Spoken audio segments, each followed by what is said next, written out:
नमस्कार दोस्तों, मैं आशा करता हूँ कि आप सभी अच्छे होंगे। और आज का जो हमारा टॉपिक है वो है बहमनी साम्राज्य के बारे में। देखिए, इससे पहले का जो टॉपिक था उसमें हमने विजयनगर साम्राज्य को पढ़ा था। अगर आपने वो नहीं देखा है तो आप उसे देख सकते हैं, बहुत सारे क्वेश्चन एग्जाम में उससे बनते हैं। तो देखिए, जो बहमनी साम्राज्य था वो एक दक्षिण भारत में बसा हुआ था। इस पूरे क्षेत्र में बहमनी साम्राज्य फैल गया था और ये कृष्णा नदी के उत्तर में फैला हुआ था और कृष्णा नदी के दक्षिण में विजयनगर साम्राज्य स्थापित था।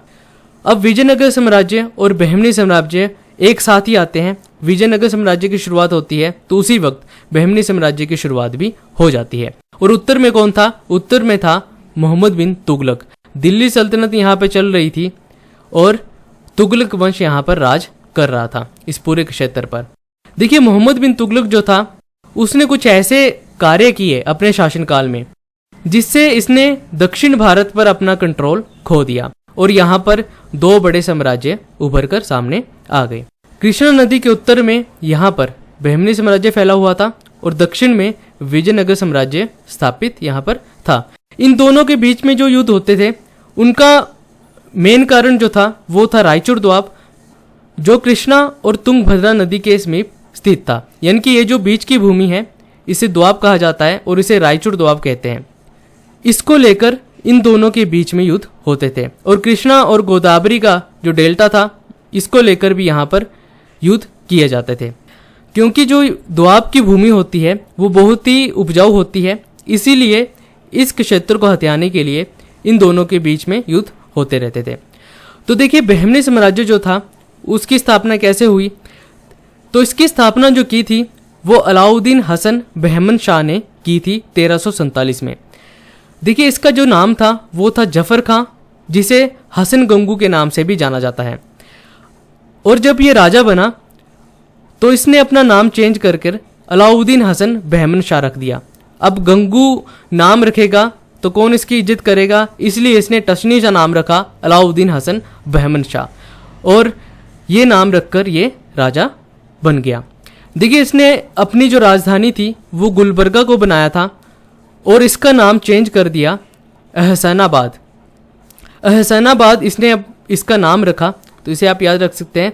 इसकी जो राज्य भाषा थी वो थी मराठी। बहमनी साम्राज्य की राज्य भाषा मराठी हुआ करती थी। अलाउद्दीन हसन बहमन शाह जो था इसने अपने क्षेत्र को संभालने के लिए इसे 4 भागों में बांट दिया। गुलबर्गा, दौलताबाद, बरार और बीदर, इन 4 भागों में बांट कर इसने शासन किया। उसके बाद इसकी मृत्यु हो जाती है और उसके बाद जो राजा बनता है वो बनता है मोहम्मद शाह प्रथम। देखिए, मोहम्मद शाह प्रथम जो था इसने बुक्का प्रथम से युद्ध किया रायचूर दोआब को लेकर। मैंने आपको कहा कि कृष्णा और तुंगभद्रा नदी के बीच की जो भूमि थी उसको लेकर इन दोनों के बीच में युद्ध हुआ। बुक्का प्रथम विजयनगर साम्राज्य का राजा था, तो इन दोनों के बीच में जो युद्ध हुआ उसे अदौनी का युद्ध कहा गया और कहा जाता है इसने इस युद्ध में बारूद का इस्तेमाल किया था और मोहम्मद शाह प्रथम इस युद्ध में पराजित हो गया और बुक्का प्रथम ने इससे मुदगल का किला छीन लिया था और उसके बाद इसकी मृत्यु हो जाती है। 1375 में इसकी मृत्यु हो जाती है। उसके बाद 3 राजा आए जो इंपॉर्टेंट नहीं है, अलाउद्दीन मुजाहिदीन शाह, दाऊद प्रथम और तीसरा है मोहम्मद शाह द्वितीय। ये इंपॉर्टेंट राजा नहीं है, इन्होंने अपने शासनकाल में कुछ ऐसे कार्य नहीं किए जिनके बारे में हम पढ़ें। फिर जब 1397 में एक राजा बनता है ताजुद्दीन फिरोज। देखिए, ये जो फिरोज था ये बहुत ही विद्वान राजा हुआ। फरिश्ता आया था यहाँ पर, एक यात्री था, उसने इसके बारे में लिखा है कि फिरोज जो था वो फारसी, अरबी, तुर्की के साथ तेलुगु, कन्नड़ और मराठी भाषा भी जानता था। यानी कि बहुत ही विद्वान राजा ये हुआ है। ताजुद्दीन फिरोज ने भीमा नदी के निकट एक फिरोजाबाद नगर की स्थापना की थी। तो इससे क्वेश्चन बन सकता है कि फिरोजाबाद की स्थापना किसने की थी? इसने देवराय प्रथम से 2 बार युद्ध किया और उसे पराजित कर दिया और उसकी पुत्री से भी इसने विवाह किया था। और उसके बाद जब इसकी मृत्यु हुई और अगला जो शासक बना वो बना शहाबुद्दीन अहमद प्रथम। 1422 ईस्वी में ये शासक बना बहमनी साम्राज्य का। इसने क्या किया कि गुलबर्गा से अपनी राजधानी हटाकर बीदर बना दी। यानी कि इसने गुलबर्गा से अपनी राजधानी स्थानांतरित कर दी और बीदर को अपनी राजधानी बना दी और इसका नाम चेंज कर दिया मोहम्मदाबाद। तो इससे पूछा जा सकता है। अहमद प्रथम जो था ये बहुत ही न्यायप्रिय राजा था, धर्म को बहुत ही प्रोत्साहन दिया करता था, इसलिए इसे अहमद शाह बली और संत अहमद के नाम से जाना जाता है। अहमद प्रथम की जब मृत्यु हुई तो उसके बाद 3 राजा आए जो इम्पोर्टेंट नहीं है, अहमद शाह द्वितीय, अलाउद्दीन हुमायूं, निजामुद्दीन अहमद शाह। ये इम्पोर्टेंट नहीं है, इन्होंने कुछ ऐसे कार्य नहीं किए जिनके बारे में हम पढ़े। देखिए हम वही पढ़ रहे हैं जो एग्जाम में पूछा जाता है, ज़्यादा पढ़ने की जरूरत नहीं है, यहाँ से बहुत ही कम क्वेश्चन बनते हैं, जो जो इम्पोर्टेंट है हम वही यहाँ पर कवर करेंगे। देखिए निजामुद्दीन अहमद शाह के बाद जो राजा बना वो बना मोहम्मद शाह तृतीय। ये बहुत ही इंपॉर्टेंट है, यहाँ से पूछा जाता है। जो मोहम्मद शाह तृतीय राजा बना तो ये 9 वर्ष का था और इसके शासनकाल में इसका एक प्रधानमंत्री था महमूद गवा। देखिए ये महमूद गवा जो था वो ईरानी व्यापारी था, यानी कि व्यापार करने के लिए भारत में आया था और इसे एक बहुत ही छोटी सी पोस्ट यहाँ पर दी गई थी और धीरे धीरे करके ये आज का जो पीएम का पद है उसके बराबर इसका पद था और इसने बहुत सारे रिफॉर्म किए यहाँ पर बहमनी साम्राज्य में, आसपास के इलाके को जीता, एडमिनिस्ट्रेटिव रिफॉर्म किए और पूरे बहमनी साम्राज्य को इसने कंट्रोल कर दिया था। यानी कि महमूद गवा ने आसपास के क्षेत्र पर भी अपना अधिकार कर लिया था, इसने गोवा का क्षेत्र छीन लिया था। पर बाद में क्या हुआ कि महमूद गवा जो था इसे फांसी दे दी गई।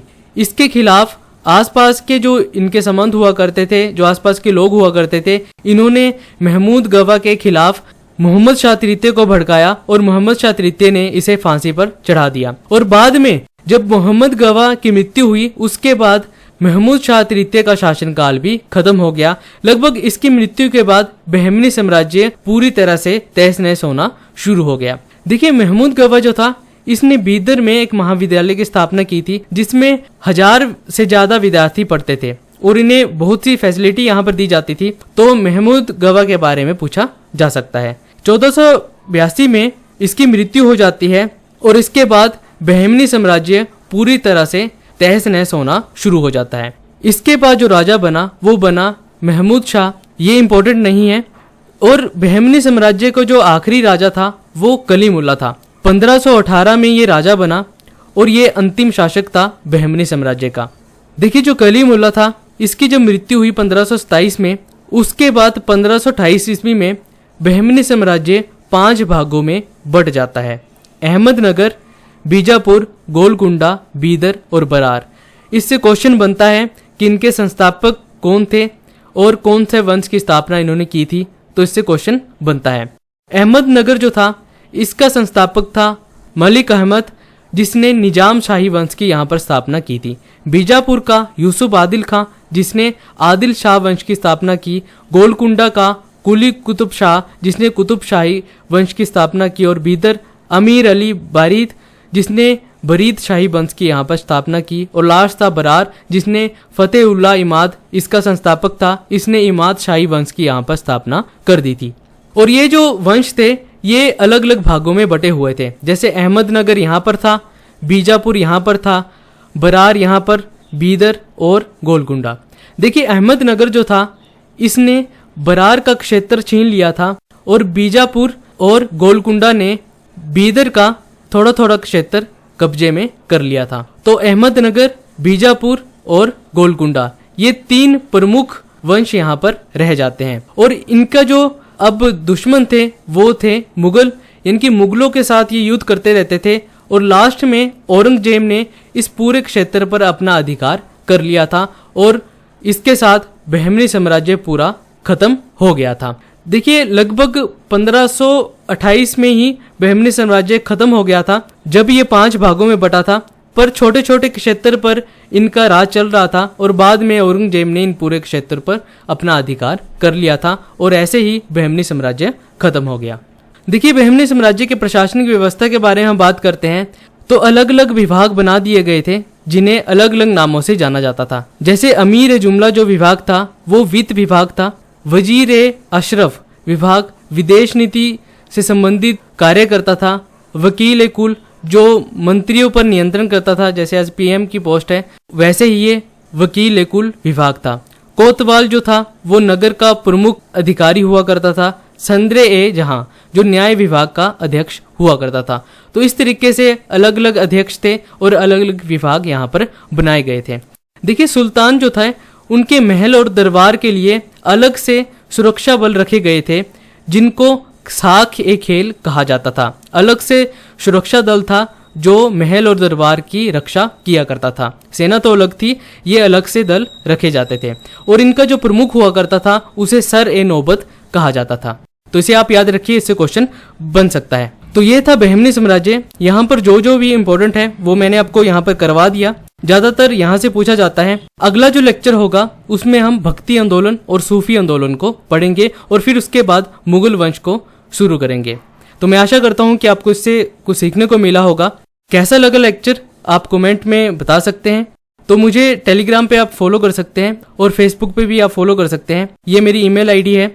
तो अपने आसपास सफाई रखिए, पानी को सेव करिए, अपने सोसाइटी को अच्छा बनाइए। मिलते हैं अगले लेक्चर में, तब तक के लिए जय हिंद।